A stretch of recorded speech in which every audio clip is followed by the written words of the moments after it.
healthcare, and business has a role to play in supporting our nation's COVID-19 vaccination strategy. We learned about faith-based efforts like the outreach to people of color being led by the Metropolitan International Church in Nashville, Tennessee, where faith ambassadors engage with local clergy to help spread accurate information on COVID-19 vaccines to these high-risk communities. We also heard about successful public-private partnerships, like in San Diego, where vaccination super sites like the one in Petco Park Stadium are vaccinating thousands of people a day. And in Colorado, where there is a government-private partnership, the Champions for Vaccine Equity Task Force, where the health department and 10 medical champions of color are working with and through community-based organizations to create opportunities for listening and sharing information about COVID-19 vaccines. These are just a few of many practical innovations and solutions shared during the forum.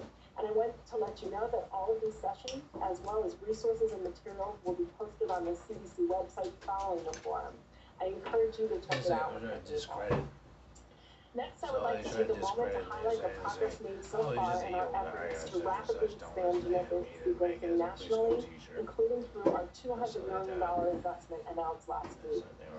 This work is more important than ever given the continued spread of COVID-19 variants in the United States. As of February 23rd, we now have identified nearly 1,900 cases of B117 variant in 45 states, 46 cases of the B135 variant in 13 states, and 5 cases of the P1 variant in 4 states. The pace of our genomic sequencing has scaled up from about 400 samples a week when I started as CDC director to now more than 9,000 samples as of the week of February 20th. We are continuing to increase this pace with our state public health and private lab partners with a goal of 25,000 samples per week in the coming weeks. The increased volume of sequence information is helping us to better understand the diversity of variants circulating in the United States, where they are located and how they are spread. With the samples in hand, we can scientifically examine how variants impact vaccines and therapeutics moving forward. Finally, I want to say that we are proud to be partners in the announcement made today about sending masks to underserved and vulnerable populations. One of the most impactful things we can do is wear a mask, and this is so important during this critical period where cases are declining but variants that spread more easily are increasing throughout our country. CDC continues to recommend that everyone 2 years of age or older wear a mask when in public and around others in the home not leaving. The mask you should wear should have 2 or more layers, completely cover your nose and mouth, and fit snugly against your nose and the sides of your face. It's essential that you wear your mask correctly and that it fits well in order to get the most protection. By wearing masks in combination with social distancing, washing your hands, avoiding crowded travel, and getting vaccinated when it's available, we can bring an end to this pandemic. Thank you. I, of course, look forward to your questions, but I'll first turn things over to Dr. Fauci. Dr. Fauci? Thank you very much, Dr. Walensky. What I'd like to do over the next couple of minutes is just update you on an important component of the spectrum of COVID-19 disease. If I could have the first slide. Many of you are now aware of what has long been called long COVID, but actually what that really is post-acute sequelae of SARS-CoV-2 infection, which we're now referring to as PASC, or PASC. The reason I'm bringing it up with you today will become apparent in just a minute or two. Just to refresh your memory, the symptoms of this include fatigue, shortness of breath, sleep disorders, fevers, GI symptoms, anxiety, depression, and what some have been referring to as brain fog, or an inability or a difficulty in concentrating or focusing. Remember, these are post-acute sequelae, after the virus essentially has been cleared from the body. And actually, new symptoms sometimes arise well after the time of infection, or they evolve over time, and then they persist, as I'll get to in a moment, for months, and can range from mild, annoying, to actually quite incapacitating. The magnitude of the problem is not yet fully known. Next. There have been a number of papers that have described in some detail large cohorts. Here is one from China which was published online on January 8th, in more than 1,700 patients who actually had been hospitalized. I point out that you can get this post-acute syndrome even in individuals who did not require hospitalization.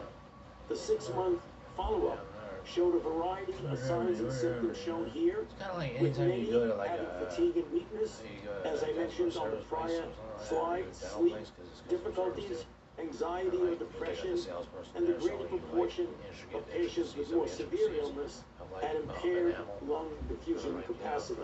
Next, most recently, in a study from the University of Washington that appeared just a few days ago, it was found really now something alarming, that approximately 30% of the patients who were enrolled at the University of Washington reported persistent symptoms for as long as 9 months after illness. Fatigue was the most common reported symptom, and persistent symptoms were reported by 1/3 of outpatients with mild disease. Next slide. What we did, we being an interagency group, the NIH, the CDC, and others, put together a workshop in Rockville, just a little bit north of Washington, D.C., on December the 3rd and the 4th of last year, in which we looked at various organ systems and brought in experts in all of these areas: cardiovascular, pulmonary, renal, neurologic, immunologic, and pediatrics, to scope out the kinds of things that we would need to be looking at with this puzzling syndrome. Now, the reason I'm bringing it up at this press conference, next slide, is that just yesterday, on February 23rd, the NIH launched a new initiative to study this path for post-acute sequela. Now, looking back a bit, in December of last year, the Congress provided $1.15 billion in funding over 4 years for the NIH to support research looking into this. And I'm happy to say that yesterday was the first in what will be a series of research opportunity announcements released for NIH initiative on this puzzling syndrome. The research studies will be looking at SARS-CoV-2 recovery cohorts, some that are already established and some that will be established. They'll be looking at large data banks from resources such as electronic health records and health symptoms, and they'll be studying a number of biological specimens. Oh, you have to take the collected data off this, that Mars rover type there are selected technology. questions You know what y'all do on them sliver tips? Y'all have to take that, you know what I'm saying? What does the spectrum of You know what I'm recovery saying? And do that, from you know what I'm this saying? Once infection y'all look acknowledge like that, across once y'all all acknowledge the that, then we entire can move forward on this population? other site. Young Then we can move individuals, this other on the middle-aged, other elderly. type.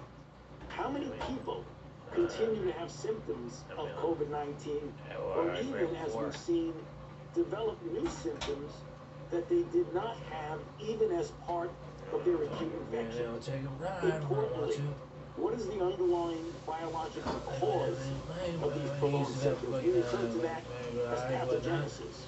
Maybe could have had a What car, makes put a certain car there people damn near. vulnerable Energy while bill damn near the others same. recover Math is fully about the and quickly same.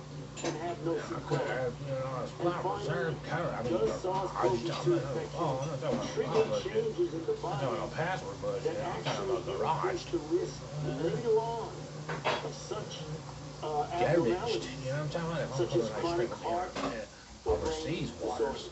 A lot of important questions that are Garaged. now unanswered that I'm we talking hope about, and I ain't talking about that weather bill you said, yeah, we checked. we will ultimately answer. So I'll stop there and hand it back to you. Well, thank you, Dr. All right, we've been listening in to the White House coronavirus response team with some really interesting updates this week.